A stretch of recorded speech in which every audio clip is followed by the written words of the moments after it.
Boa noite, igreja. Se coloque de pé no seu lugar. Vamos começar mais um tempo aqui de culto ao nosso Deus. E antes eu vou fazer aqui uma oração. Senhor Jesus, obrigado, Deus, por esse dia, Senhor. Obrigado pela sua presença, a sua bondade com todos nós. Tanto cuidado, Senhor. Temos só que te agradecer, Pai.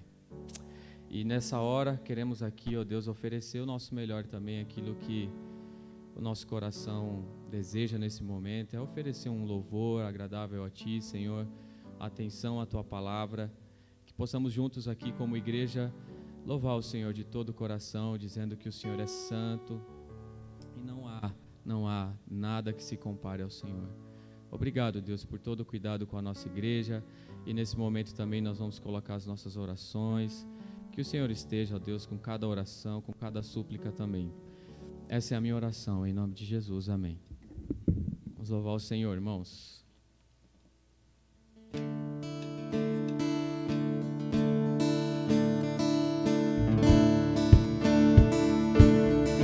Vamos juntos, bem forte. Santo, Santo, poderoso, quer é que há de vir. Deus da glória, és tão digno, eu me prostro a ti. Quem quiser bater palma, fica à vontade, viu? Santo, Santo, assim ó. Poderoso, quer é que há de vir. Deus da glória, és tão digno, eu me prostro a ti. Santo é teu nome em todo lugar, é teu querer de graça e paz. Tudo que tens feito é justo e bom. Santo, Santo Deus. Vamos mais uma vez. Santo é teu nome em todo lugar, é teu querer de graça e paz. Tudo que tens feito é justo e bom. Santo, Santo Deus, tu és. Mais forte ainda, a honra.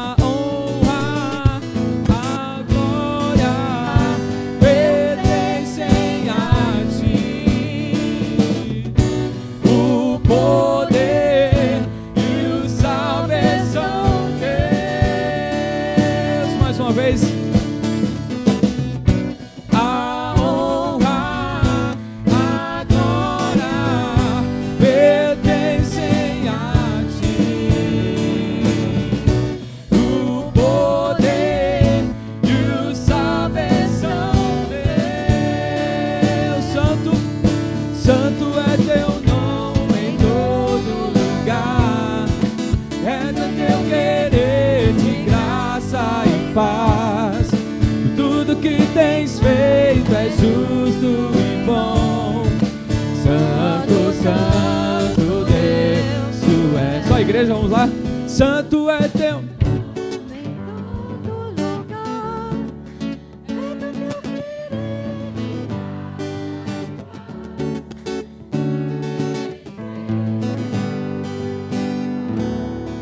Santo, Santo Deus, tu és. Santo, Santo Deus, tu és. Para acabar. Santo, Santo Deus, tu és. E nesse momento você vai cantar uma música que diz, para a gente silenciar o nosso coração, né? Hoje a gente certamente teve aí um dia agitado, que a gente possa acalmar o nosso coração para receber a palavra do Senhor e elevar aos céus o nosso pensar.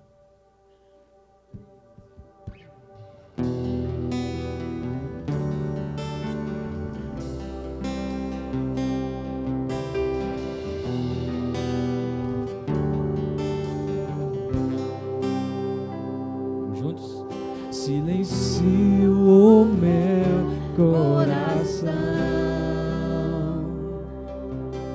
e elevo ao céu meu pensar. prostro em adoração. Tua presença eu desejo experimentar. Te consagro ouvidos atentos e uma alma sedenta por ti. Sou um filho tão frágil e pequeno, mas tua graça me faz prosseguir. Peça ao Senhor, fala, Senhor, fala comigo. Quero ter comunhão com meu melhor amigo. Fala, Senhor, com tua voz tranquila, abre o meu coração.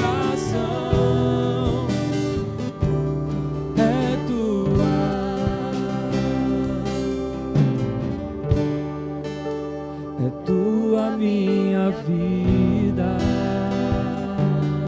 Vamos cantar mais uma vez desde o início?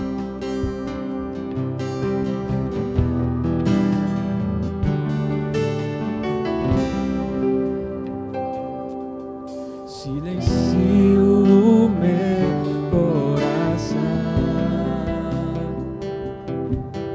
e elevo ao céu meu pensar. Eu me prostro em adoração. Tua presença eu desejo experimentar. Te consagro ouvidos atentos e uma alma sedenta por ti.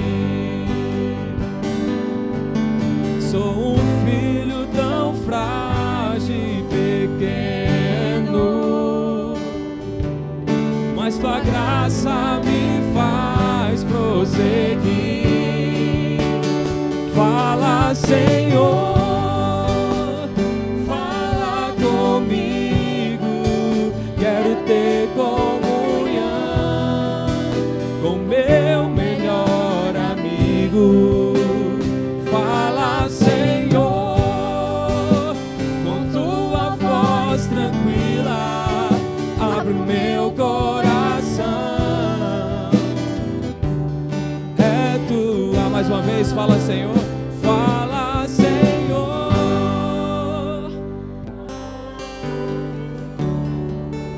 Quero ter com meu melhor amigo. Fala, Senhor.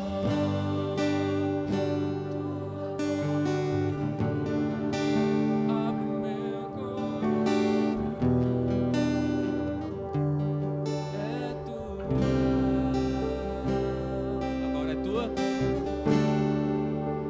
é tua minha vida.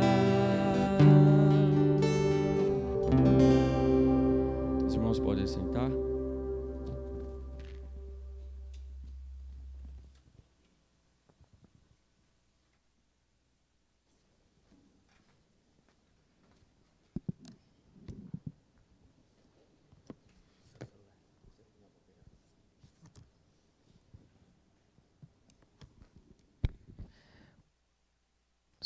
Boa noite. Vamos ver Eclesiastes 2. É um capítulo um pouco grande, são 26 versículos.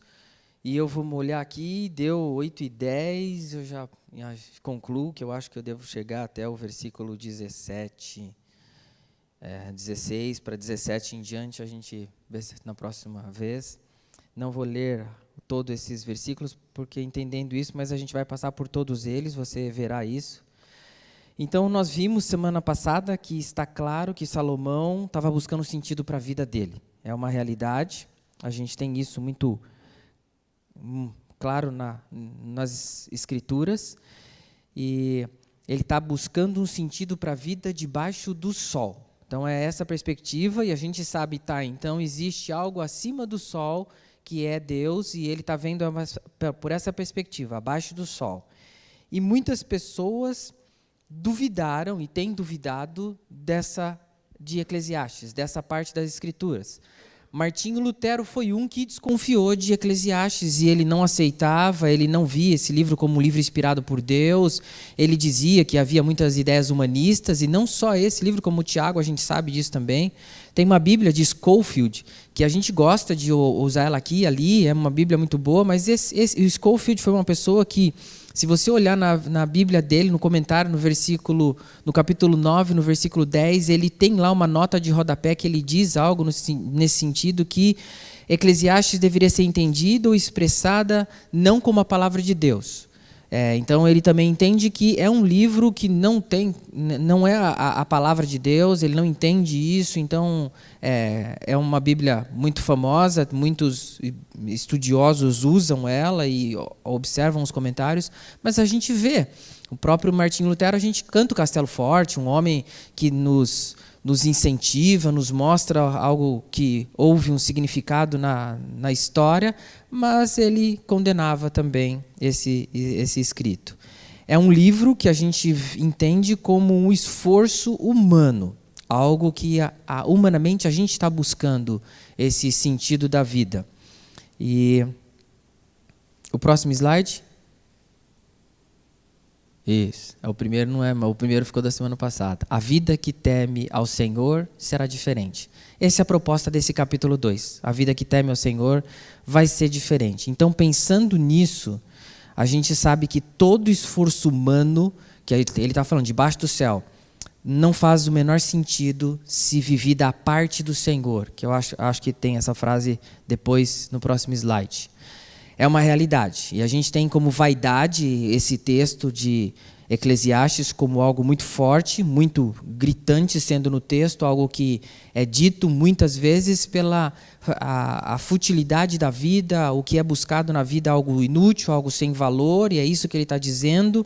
E talvez ele coloque, em muitas versões, falar algo misterioso, não se entende o porquê de viver dessa forma. E Salomão continua expressando que todo o empreendimento humano, toda a ação humana, todo o empreendimento humano não tem sentido a parte de Deus. Então eu posso me dedicar maravilhosamente para fazer as coisas perfeitas, se não for de acordo com o que Deus orienta, não tem um bom caminhar, não terá um bom final. E sabemos que a gente não pode fazer nenhum acréscimo se não tivermos Deus à frente. Caso contrário, vai ser uma vida difícil, uma vida enfadonha.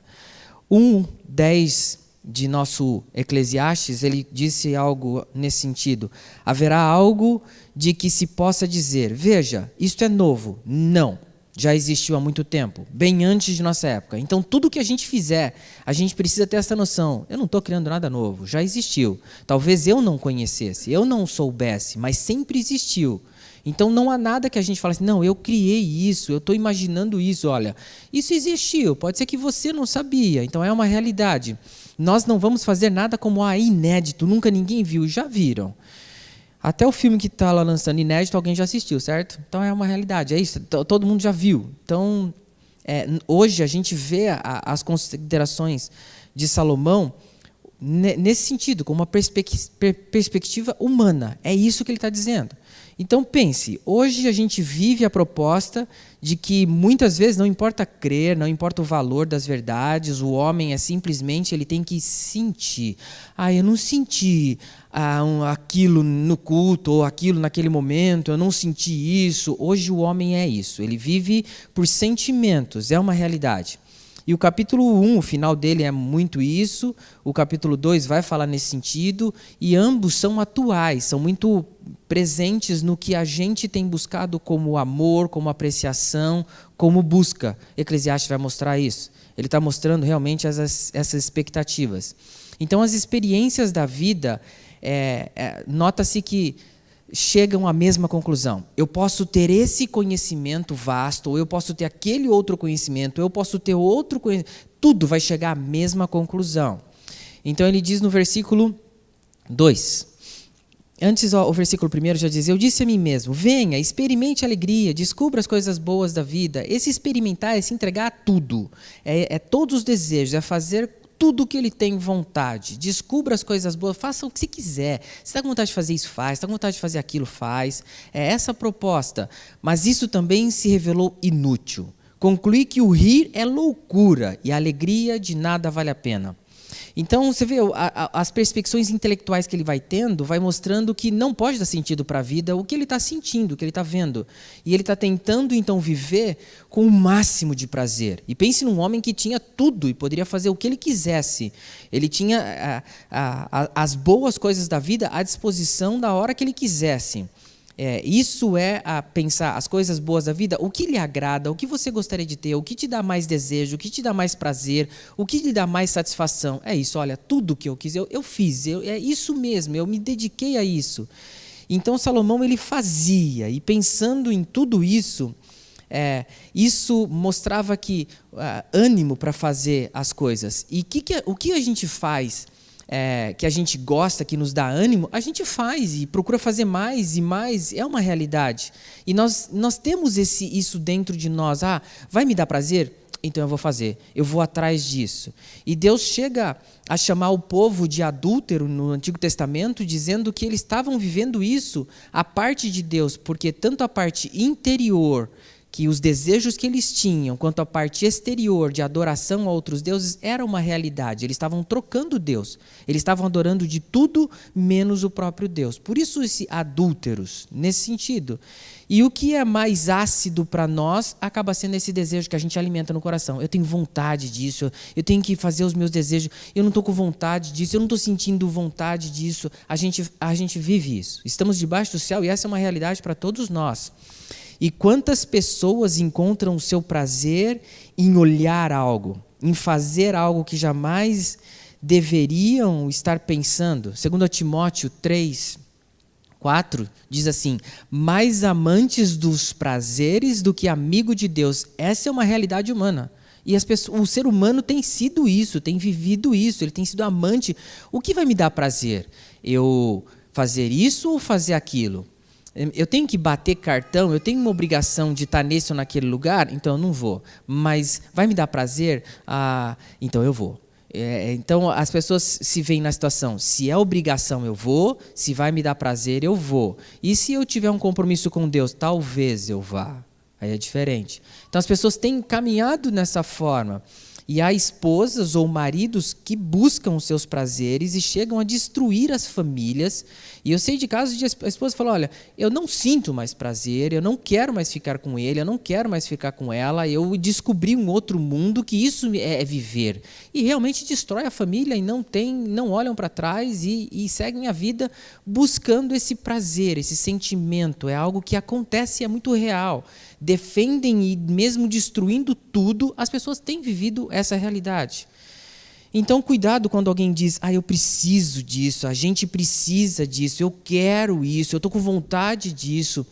E por causa disso, muitas coisas o mundo não tem vivido o que deveria viver. E há uma luta em manter, por satisfazer os desejos das pessoas. As pessoas têm desejo o tempo todo, ela quer isso, ela quer aquilo outro. E não dá para satisfazer tudo.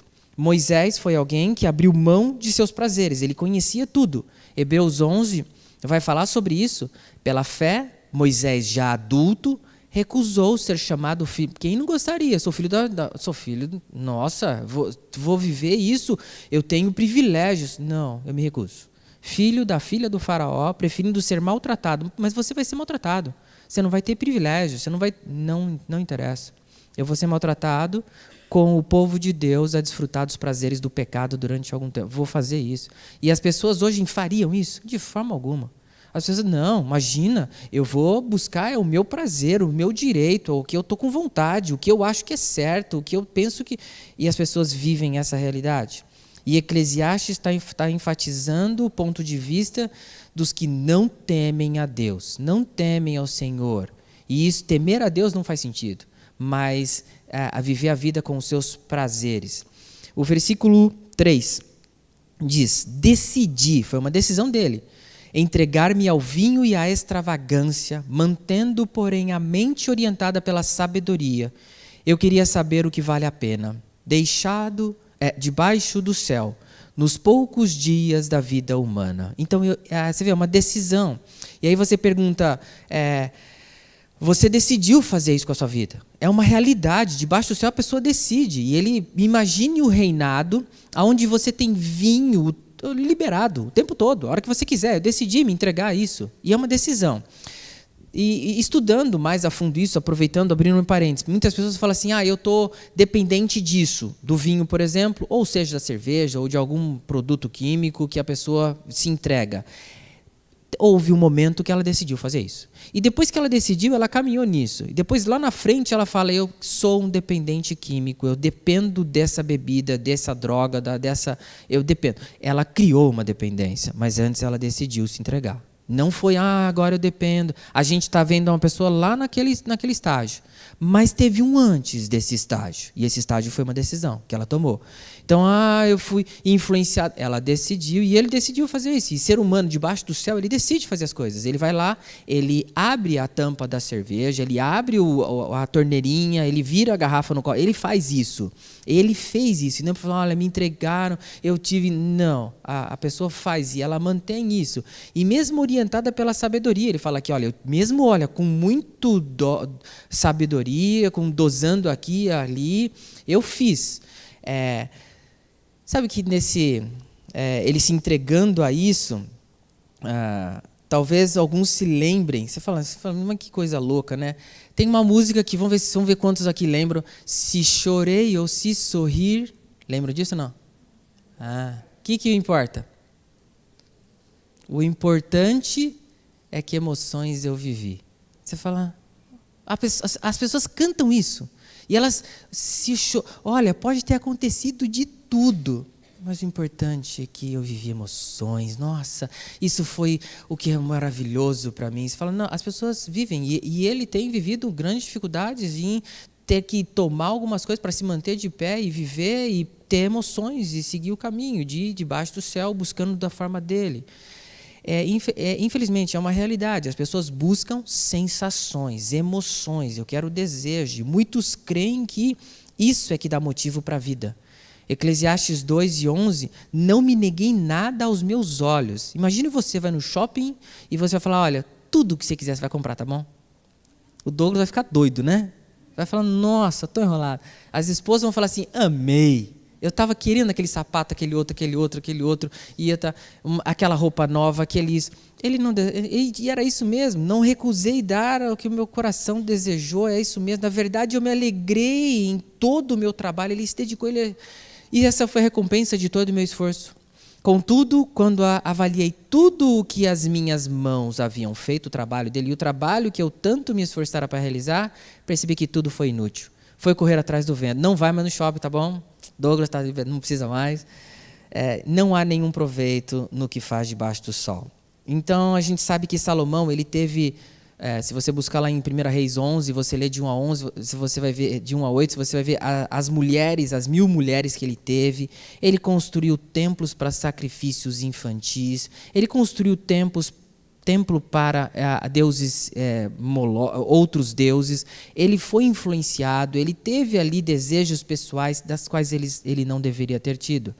E a busca por prazer não dá sentido na vida. Mas as pessoas buscam isso. A busca por sensações não dá sentido. A busca por compreender, por empreender coisas, eu falo assim, eu vou construir isso. Não é isso que dá sentido à vida. Lembrei-me quando saí com a igreja que eu estava anteriormente, no centro da cidade de Americana, onde foi vendido aquele espaço, e construímos um templo 5 vezes maior, falam, não, isso dá prazer. Não, não é isso. Porque é para glorificar Deus, mas não o templo em si, não são essas paredes. E eu vi lá caminhão atolando e tendo que construir muros e arruma isso, arruma aquilo e aluga de tudo. Foi um tempo que falou, não, é empreendedor, mas não é isso que a vida é. Não é esse o maior valor, não é isso que dá sentido na vida. Não está na igreja para ser um pastor, para construir uma paredona nova por todos. Não, não é isso. O que dá sentido é realmente viver temendo a Deus, o temor a Deus, o respeitar a Deus e não o empreender coisas. E Salomão tentou de várias formas empreender, e nós notamos isso no texto. Alguns chegam a sacrificar a vida para prioridades do mundo. Chegam a esquecer muitas vezes da família, de tudo para sacrificar em trabalho. Muitos de nós desejamos ter a casa própria, e isso não tem nada de errado, mas isso, quando se torna algo acima de Deus, torna-se um problema. E se não der o devido lugar às coisas que temos no mundo, as coisas começam a se atrapalhar. E alguns assumem dívidas e se matam de trabalhar para comprar isso ou para comprar aquilo, e aí se pensa, poxa, mas para que isso? Para que tanta essa loucura toda? Por conta de que se poderia ter vivido com mais calma, com mais sabedoria, buscando agradar mais a Deus, administrando de forma mais saudável. É possível tudo isso. É possível conduzir a família de forma sábia, mas as ganâncias, os desejos de mais e mais têm sido muito destruidor para as famílias. E aí, a hora que você compra a casa, você entra nela e fala assim, agora precisa reformar. Não tem fim. Não tem fim as coisas, é uma realidade. E aí você fala, tem que pintar, tem que trocar esse piso, manchou ali, tem que fazer aquilo outro, o telhado está vazando. Você fala, não tem fim, é uma realidade. Então, ele diz que não bastava ter o patrimônio. E aí ele plantou coisas também, ele fez reservatórios, ele teve grandes escravos. O texto, versículo 5 diz, fiz jardins e pomares, e neles plantei todo tipo de árvore. Imagine você, aquele que aproveitou da vida, e ele falou lá no início que experimentou alegria, experimentou as coisas boas, ele viu que o rir é loucura, e você fala assim, o bom era quando a gente dava risada disso, isso passa, isso não é. E ele vem seguindo dizendo que ele está querendo saber o que vale a pena viver debaixo do céu. E ele fez pomares, jardins, ele plantou todo tipo de árvore, ele fez reservatórios para irrigar os bosques. Pensa num negócio maravilhoso, coisa de outro mundo. Você fala, nossa, é impressionante. Então, estava tudo perfeito. E paisagismos, as melhores terras. Por que ele fazia isso? Para ser reconhecido. E aí, versículo 9. Tornei-me mais famoso e poderoso do que todos os que viveram em Jerusalém antes de mim, conservando comigo a minha sabedoria. Esse é o propósito de vida. Eu sou famoso, é isso que eu quero, é isso que eu desejo. Eu sou essa pessoa. Ele tem uma perspectiva humana. De onde vem o tesouro dele? 10 de Eclesiastes 2 diz, não me neguei nada aos meus olhos, que os meus olhos desejaram. Não me recusei a dar prazer algum ao meu coração. Alegrei-me em todo o meu trabalho. Então, essa foi a recompensa do esforço. Ele recebeu a recompensa dele. E ele conclui com essas buscas. Contudo, quanto avaliei tudo o que as minhas mãos haviam feito e o trabalho que eu tanto me esforçara para realizar, percebi que tudo foi inútil. Foi correr atrás do vento. Não há nenhum proveito no que se faz debaixo do sol. Então, alguns acham, não, o trabalho é que me dá sentido, fazer isso é que me dá sentido, fazer aquilo é que me dá sentido. Também não é. Você vai se matar de trabalhar, não é isso que vai dar sentido na sua vida. O versículo 12, então, diante de tudo que ele já fez, ele aproveitou a vida de todas as formas, fala assim, então é o trabalho. Então passei a refletir na sabedoria, na loucura e na insensatez. O que pode fazer o sucessor do rei, a não ser repetir o que já foi feito? Então, o máximo que eu posso fazer é repetir muitas vezes a ideia que outros já tiveram. Então, não adianta eu fazer nada, é isso que ele está entendendo. Olha, então está liberado tudo e é uma conclusão equivocada dele. Ele fala, é isso mesmo? A ideia dele é dedicar-se à sabedoria, não vai dar em nada. Mas ainda assim é melhor, mas não vai dar em nada. Então, existe uma grande evidência hoje no intelectualismo. As pessoas têm que ser mais e mais inteligentes. E há igrejas que valorizam muito o intelectualismo. Não, a pessoa tem que ser isso, tem que ser aquilo, tem que ser aquela forma. Então, e isso é o que vale, ou isso também não é o que mais temos de precioso? E ele está mostrando, não é isso que temos mais precioso, porque ele está mostrando uma vida debaixo do sol. E ter a sabedoria como propósito para dar significado à vida, aí isso não é a sabedoria. Isso é realmente frustração.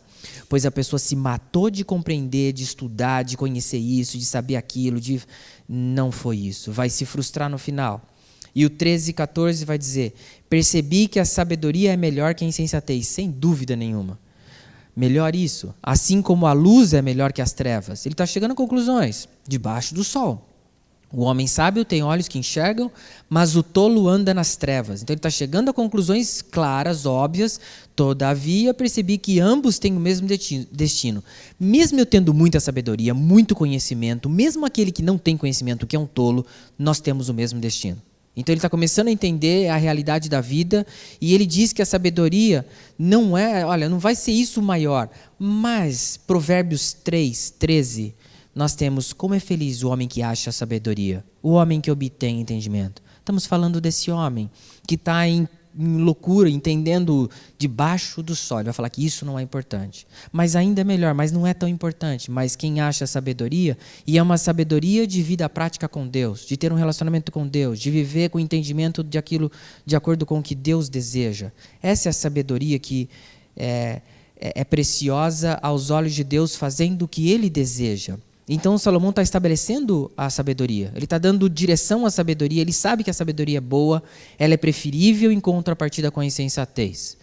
E em 1 Reis 3, Salomão pediu sabedoria. Por quê? Porque isso é importante. Para eu dirigir a vida, para conduzir a vida, eu vou precisar disso. E este livro me confronta, pessoalmente, que é um livro que nos confronta. Você fala: nossa, é um livro confrontador, porque a pergunta é: o que eu estou fazendo? Por que eu estou correndo tanto? Por que eu gasto tanta energia no que faço? Por que eu me empenho tanto nisso ou naquilo? É algo real para nós, que a gente se faz a pergunta: por que eu me dedico tanto? E pergunta: quantas horas você dedica para essa tarefa, ou para aquela tarefa, ou para aquela outra tarefa? E começa a dividir o seu tempo. Você fala: nossa, é uma pergunta que a gente precisa fazer. Por que eu levanto todos os dias e vou e sigo em frente e faço o que tem que fazer, e o que me leva a fazer isso? E Deus não é contra o progresso, a melhorarmos, a crescermos. Deus é contra a motivação errada para fazer algo que é simplesmente um fim em si. O tolo vai experimentar o ridículo, mas o sábio experimentará a honra. Então, nós sabemos, ambos vão morrer, tanto o sábio como o tolo. Qual é o grande mistério que ele não entende? Ontem eu estive em Estiva Gerbe, e a gente estava conversando depois da reunião, e bate-papo daqui, bate-papo de lá, e existe a conversa aqui: poxa, eu estou tendo uma percepção da vida, estou entendendo isso, estou entendendo aquilo. Uma conversa que eu falei assim: nossa, mudou, crescemos, está pensando, legal. E, olha, eu não sei como entendi essas coisas, aquelas, o valor que eu tenho dado nisso, o valor que eu tenho... Pô, que legal, eu tenho me dedicado a isso, me dedicado àquilo, e eu tenho olhado o que Deus tem me abençoado, e minha família está indo, e eu estou perdendo isso, estou perdendo aquilo, e estou me dedicando aqui, mas eu percebi alguma coisa que eu preciso me valorizar nessa caminhada com Deus, nesse estar com Deus, em crescer com Deus, em valorizar o tempo que eu tenho com a minha esposa. Então, isso é o dedicar-se. Eu preciso trabalhar tanto, eu preciso correr tanto, eu preciso fazer tanto, eu preciso deixar de estar tão fora de contato com a minha igreja. Não preciso, e não sei por que a gente faz isso, e sabe, olha, acho que acender uma luzinha. E é Deus quem faz isso. Não é nós que viramos a chave, é Deus. E a pessoa começa a perceber: poxa, eu preciso ter mais esse investir no tempo com Deus. E a sabedoria não pode ser buscada com um fim último. Não, eu vou buscar a sabedoria. Eu preciso temer a Deus. Eu preciso saber quem é Deus. E a gente precisa saber que nós temos capacidades que foi o próprio Deus que nos deu. Então nós vamos ver pessoas com sabedoria que elas vão deslanchar de tal forma que você fala: nossa, como uma pessoa conseguiu ver tantas coisas, descobrir tantas coisas.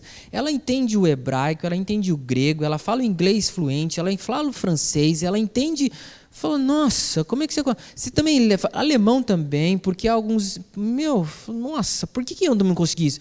Porque Deus dá sabedoria para mais um, é Deus, e Deus vai dando capacidade. E Eclesiastes 2,17, ele vai falar: por isso desprezei a vida, pois o trabalho que se faz debaixo do sol pareceu-me muito pesado. Tudo era inútil, era correr atrás do vento. Então ele está buscando o que realizava ele. E aí a pergunta é: o que você busca que te realiza? Ele está falando que ele desprezou a vida. O que você está buscando, então? Que vai chegar a algumas conclusões.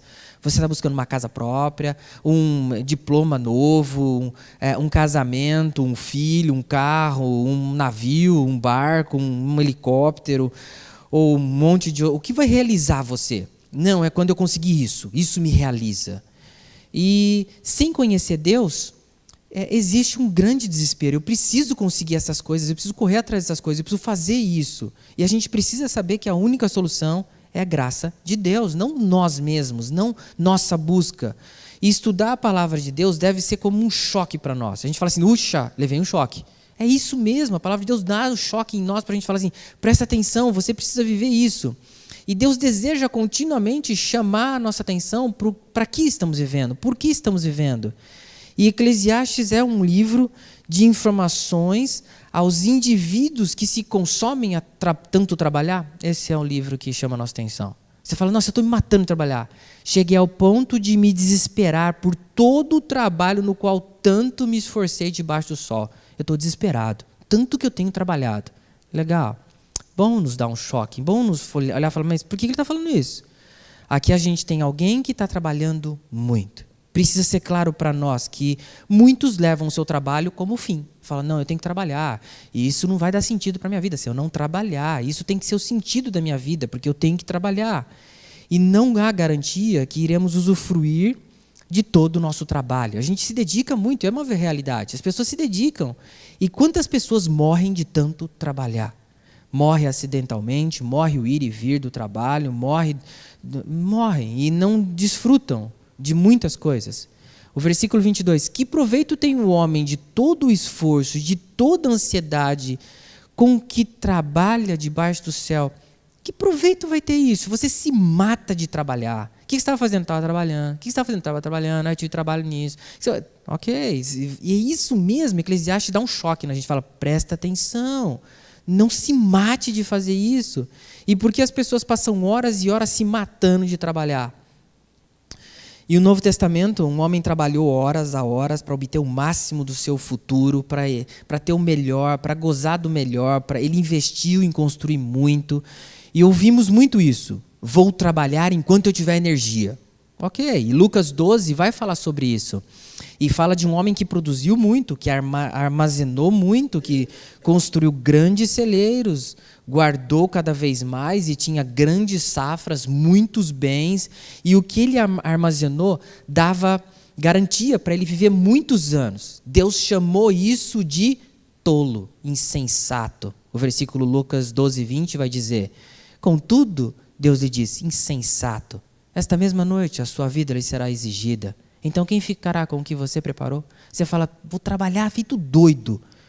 Que insensato. Para que isso? Para que fazer isso? É loucura. Muitos acabam a sua vida se matando de trabalhar e acham que estão fazendo o melhor do que realizar o que Deus deseja. E sabemos que muitos vão usufruir de seus bens e morrer. Outros não aproveitarão nada. Vão morrer sem até usufruir. Não vão ter nada. Não há nada de errado em fazer uma poupança, em aplicar nisso. Não há nada de errado nisso. O errado é acharmos que dependemos disso. Que não é isso a minha vida. O meu trabalho, o meu dinheiro, é isso que importa. Isso é uma vida debaixo do sol. E alguns se acham que ser viciado em trabalho... Não, ser viciado nisso é bom. Qualquer tipo de vício é mal. Qualquer tipo de... Não, eu me mato de trabalho. Isso é mal, isso é ruim. E sabemos que não tem um bom proveito, não tem um bom final nisso. E alguns colocam o trabalho acima de tudo. Eu tive igrejas no passado que passei e a proposta era muito forte isso. Quem vem primeiro? É Deus, é a família, é a igreja, é o trabalho. E eu vi que era uma luta deles entender isso e trazer isso para a prática bíblica. E foram processos de estudar o relacionamento que eles deveriam ter primeiro com Deus. E até entender isso tudo levou tempo. Não foi algo simples. E alguns colocam o trabalho acima de tudo. Alguns sacrificam a família, a vida ou a saúde, o ministério que deveriam estar servindo na igreja, um talento, em habilidade por causa de trabalho. E isso está acima de Deus, debaixo do sol está. E Deus diz, você é louco, você não está sabendo o que está fazendo, não há nenhuma garantia para você de tanto trabalhar. e tudo vai ficando desequilibrado na vida de tanto se trabalhar. É uma realidade. E as enormes conquistas, elas são destinadas a outros, e isso tem até em Provérbios, mas ele diz: desprezei todas as coisas pelas quais eu tanto me esforçara debaixo do sol, pois terei que deixá-las para aquele que me... Eu vou desprezar, eu vou ter que deixar tudo isso, eu não vou fazer mais nada. Essa é a proposta. Pois o homem pode realizar o seu trabalho com sabedoria, conhecimento e habilidade, mas terá que deixar tudo o que possui como herança para alguém que não se esforçou por aquilo. Ele vai ficar. Hoje eu fico muito feliz, porque se eu construir um na loja, meu filho eu já noto que ele já construiu 3. Você fala: legal, que bom, mas é isso mesmo, me dediquei, fiz esforço, ok. Robertinho, você continua, e ele tem feito um trabalho maravilhoso, mas não, eu vou me dedicar aqui. E sei que muitas igrejas têm perdido momentos especiais em crescer como família, vendo os filhos crescerem na igreja, por estar fora e se dedicando ao mundo.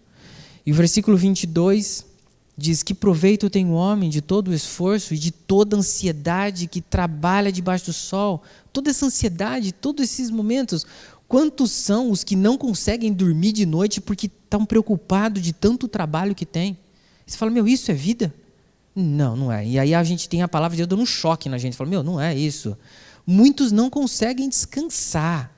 É desesperador. Nossa, eu estou preocupado, amanhã eu vou fazer isso, vou fazer aquilo. E é uma realidade, muitos caem. Eu caio nisso, já caí muito nisso, em se preocupar. E alguns buscam trabalhar por preferir não ficar em casa. Já vi muitos lares onde o marido fala: eu preciso trabalhar porque eu não aguento minha mulher. Eu falei: eita, nós, estou com um problemão. E já vi mulheres falando: eu não fico em casa porque meu marido não dá. Se ele chegar, eu saio. E tem os dois lados. E tem muitas pessoas que são assim, vivem assim e falam: está tudo bem. Não está tudo bem. E porque não precisa arrumar muita coisa. E a gente precisa pensar o realizar de outra maneira e não o de trabalhar demais. Mateus 6:24, ninguém pode servir a 2 senhores. A gente conhece o texto. E a gente colocando nesse contexto, a gente fala: pois odiará um, o amará e amará o outro. Ou se dedicará a um e desprezará o outro. Vocês não podem servir a Deus e ao dinheiro. Não, o meu trabalho, eu tenho que trabalhar isso, tenho que fazer aquilo. Não dá, eu entendo. E eu vou falar: não, é Deus quem vai dar essa compreensão, porque é Ele que nos dá um choque. E Eclesiastes é um choque para nós. E muitos têm lindas casas, lindos carros, lindas motos, tem jet ski, tem lancha, tem muitas. E a vida é isso? E a gente se pergunta: é isso tudo? Esse é o prêmio da vida? A vida se resume nesses bens, nos bens que tiram para desfrutar do tempo com Deus. Isso é o bem maior. Tempo com o corpo de Cristo está me tirando desse tempo para estar com os meus prazeres, os meus desejos. Tempo muitas vezes com a família para estar fazendo outras coisas. Em outubro do ano passado, eu estava conversando com o Elder Cardim, onde eu estava vivendo esse tipo de problema. Onde eu não estava conseguindo administrar, e eu estava doido, eu estava correndo atrás de um monte de coisa, e fui para o mestrado, onde o assunto foi a quantidade de pastores que têm tirado a sua vida. E aí a gente começou a conversar, e a gente falou, eu falei: como é que você lida a vida ministerial sua? Eu sou pastor em Araras, eu moro em Atibaia, e sou professor aqui. E como é que você lida com tudo isso? Falou: eu estou na igreja nos cultos, e se precisa de alguma coisa para fazer, alguém me procura para ser atendido. Caso contrário, não estou na igreja. Mas você lida tudo bem? Falou: meu, é bíblico. Eu estou vivendo o que Deus quer. Eu estou servindo a Deus. E eu estou continuando servindo. Eu falei: nossa, legal, bom conversar com você, e vamos. E aí a conversa desenrola, e muitos pastores têm tirado a sua vida e por não viver o que a Bíblia ensina. E deixar de ter tempo para si mesmo e conduz a um burnout é a realidade. E conversando com ele usa a dinâmica de seguir a proposta bíblica, sem colocar nenhum peso. Fala: não tem nenhum peso. E é triste ver que algumas igrejas criam regras particulares e exigem que falem: olha, a igreja criou isso, e o pastor absorveu, e em vez de ele ensinar a Bíblia, ele deixou a igreja seguir assim. Eu, particularmente, uso um sistema que eu conheci em 2019, 2020, onde tem uma proposta de carga horária ministerial, e jamais eu pensaria nisso num texto desse, e esse é o texto que faz a gente pensar nisso. E onde precisa colocar ali com a palavra de Deus 30% da sua carga horária. É essa caminhada que tem, de tempo de trabalho. E ele divide execução do trabalho, coordenação, ensino, pregação, discipulado, aconselhamento, evangelização, visitação, comunhão, integração e outros, que é velório, casamento. Então a gente tem que administrar o nosso tempo. Temos que cuidar. E eu tenho pego no meu pé desde o ano passado, outubro, e eu pensei que fosse melhor eu deixar o ministério. Foi lá. Falei, eu acho que é melhor. Eu não estou conseguindo cuidar do meu tempo. Não estou administrando meu tempo na forma que seria direito. Não estou fazendo da forma que deveria fazer. E lá então eu fui conversando com o Éder, falei, meu, eu estou nesse drama, e vamos viver. E eu estou seguindo. E eu estou me dedicando mais horas do que deveria, e não estou me dedicando o dobro, está acontecendo isso, eu não estou conseguindo, eu estou tendo que parar. E em dezembro eu falei, eu vou tirar férias, eu vou sumir, eu vou parar, e quando eu voltar eu resolvo se realmente é isso mesmo, mas eu tenho que administrar minha carga horária, de não me matar de trabalhar. A gente se mata de trabalhar. Então, vocês erram, eu também erro. Me dedicava mais do que deveria. E eu sempre me preocupei em transmitir para os meus filhos, e cada pai aqui precisa transmitir para os seus filhos. O ministério não é um peso, mas é um trabalho de Deus que Ele nos pede a fazer para que Deus seja glorificado. E se alguma coisa estiver errada, não é Deus, somos nós. Nós estamos fazendo errado. Porque Deus quer que a gente siga ao que Ele ensina. Eu tive um tempo de pastores em setembro, onde eu já estava alerta com isso, e um deles me alertou, não deixe a igreja fazer sua agenda. Ela não terá dó de você, ela vai exigir de você algumas coisas que você não vai gostar. E a igreja dificilmente terá pessoas generosas que lhe dirão, você está cuidando de você? Você está tendo tempo para você? Você está descansando? Eu tive com o pastor Lazzarini em Nova Odessa, onde ele veio me conversar comigo e falou, olha, no ano inteiro, os meses que tiverem 5 domingos, eu vou pedir na liderança para que eu não esteja na igreja para que eu possa descansar. Eu falei, legal. E não legal porque eu ia pregar nesse dia, porque a gente era em 3 ou 4 seminaristas lá, tinha mais um pastor, eu não era pastor ainda, mas a gente dividia, ele me colocava para pregar, mas eu estava feliz porque ele ia descansar. É uma realidade isso, onde a gente precisa do descanso. Eu falo isso na prática que eu tenho vivido, mas aí joga para a sua prática. Como que você descansa? Como que você para? Como você acalma? O último mestrado que eu tive, conversando com o pastor Jairo Cárceres, ele falou para mim, olha, tenha na sua agenda algumas janelas, pare de se cobrar tanto. Suas necessidades, quando surgirem na igreja, você fala, isso é urgente, você vai. Se não for urgente, no dia seguinte você resolve. Não fique doido, pare, descanse, a vida passa, e seu propósito precisa ser temer a Deus e buscar a palavra dEle. Precisa ser assim, e você vai ensinar a igreja a buscar a palavra dEle. É ela que tem a resposta, e não é você. Mateus 6,33, busquem, pois, em primeiro lugar. E é tudo isso. O reino de Deus, a justiça e todas as coisas lhe serão acrescentadas. É o que devemos buscar. O Senhor. Ele vai terminar com uma conclusão nos versículos 24 a 26, e a gente precisa entender que os prazeres, o trabalho, a sabedoria, nada disso precisa e deve ser a nossa única razão de viver. Não podemos viver assim. Deus dá tudo que a gente tem, tudo que a gente é, e de forma alguma a gente precisa viver se matando. A gente precisa ter temor a Deus. E o que teme a Deus, ele entende que se tem um trabalho em condição, uma casa, uma dificuldade e tantas outras coisas que podem acontecer na vida, ele continua vivendo para o Senhor.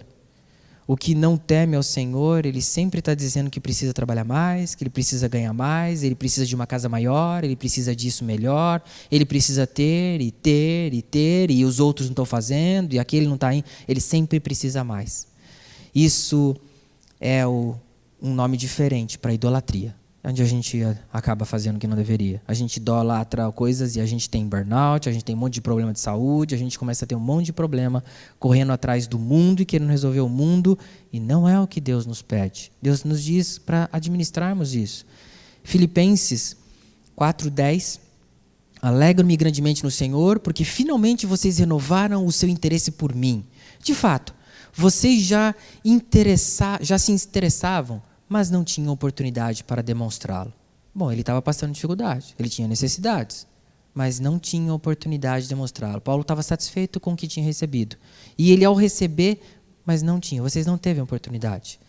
E tempos atrás ele tinha recebido ajuda aqui então. E talvez muitos, em vez de colocar, mas não tinham oportunidades, ao receber alguma coisa que estava precisando, talvez muitos colocassem nesse texto assim, mas vocês se atrasaram em trazer. Mas vocês fizeram no tempo, não no tempo que deveriam estar fazendo. Mas vocês não demonstraram amor. Mas vocês não fizeram quando eu precisei. Mas Paulo está dizendo, mas vocês não tiveram oportunidade para demonstrar. Então, quando me acontece alguma coisa, você não teve oportunidade de fazer de outra forma. E Deus fez com que você agisse assim, eu estou entendendo. E vemos, então, compreensões equivocadas de muitas coisas. Vemos. Magoa-se um monte de... Vemos. E a gente sabe, Deus está cuidando de tudo. E a expressão que a gente tem é, eu estou vivendo de acordo com o que Deus deseja. E Paulo vai continuar, não estou dizendo isso porque esteja necessitado. Eu aprendi a me adaptar-se em toda e qualquer circunstância. Sei o que é passar necessidade, sei o que é ter fartura. Aprendi o segredo de viver contente em toda e qualquer situação. Seja bem alimentado, seja com fome, tendo muito ou passando necessidade. É aí que a gente aprende a viver. O que eu estou vivendo nesse momento? Eu estou satisfeito com o que Deus tem me dado. Eu preciso me satisfazer no Senhor. Aí vem esse contentamento de que eu vou buscar freneticamente algo. Não, eu vou me buscar o contentamento no Senhor. Tudo o que está acontecendo é o Senhor. Nossa ambição é que o outro faça, que a gente vai ser isso, que eu preciso sentir. Não preciso nada disso. Último texto. E encerramos. Deleite-se no Senhor, e Ele atenderá aos desejos do seu coração. É isso que a gente precisa buscar. É Deus. É nele. Não se matando de fazer coisas e... Não, é Deus. É nele. Que você busque Ele sempre. Deus lhe abençoe. Estourou o tempo. Vamos orar. Pai bondoso, obrigado. Obrigado por Eclesiastes ser um choque para nós, dar um choque em nós, chamar nossa atenção.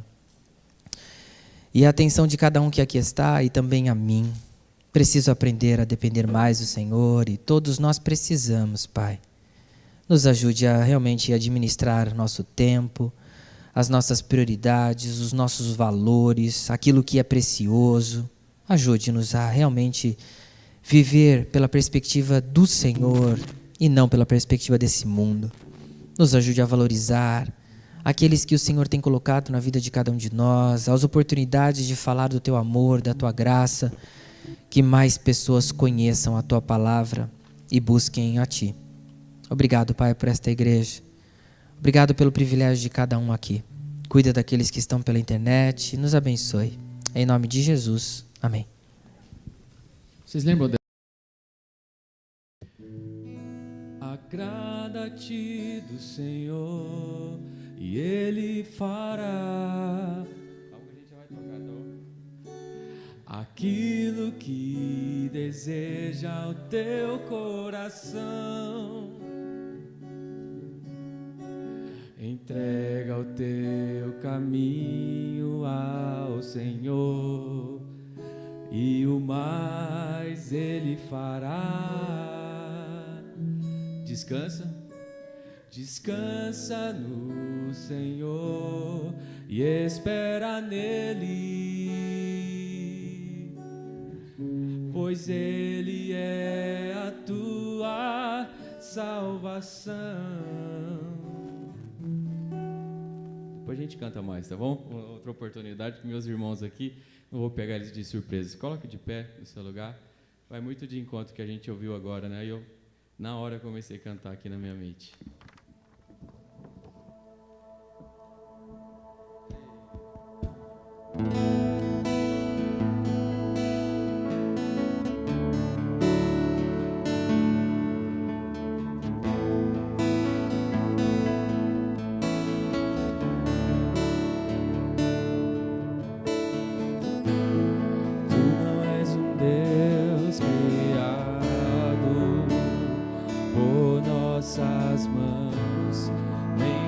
Quer depender de um homem imortal, nada que possamos dar-te é tão bom para ti. Tu és Deus, serás para sempre assim.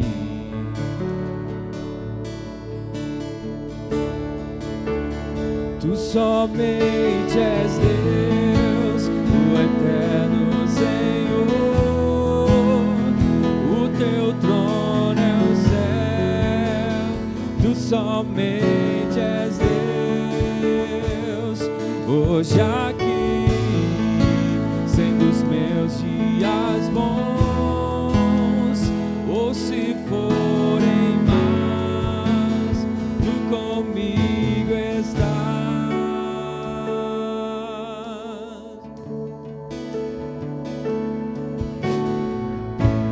Só o teu poder eterno ninguém detém.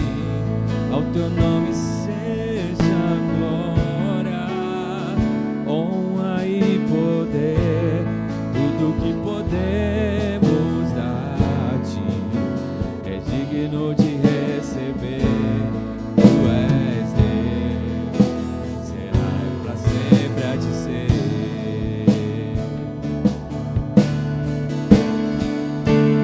Tu somente és Deus, o eterno Senhor. O teu trono é o céu.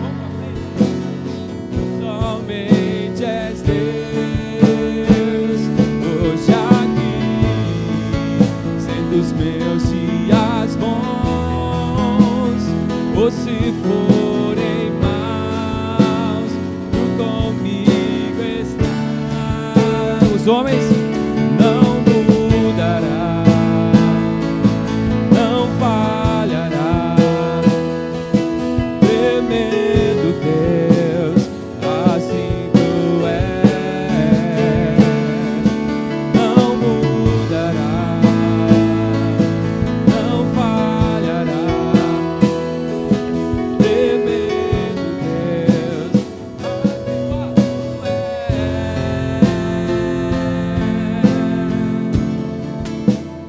Tu somente és Deus, o eterno Senhor. O teu trono é o céu, tu somente és Deus. Hoje aqui, sendo os meus dias bons, ou se forem maus, tu comigo estás. Os irmãos podem sentar. Agradeço a todos que nos acompanharam aqui pela transmissão. Nós vamos seguir com as orações.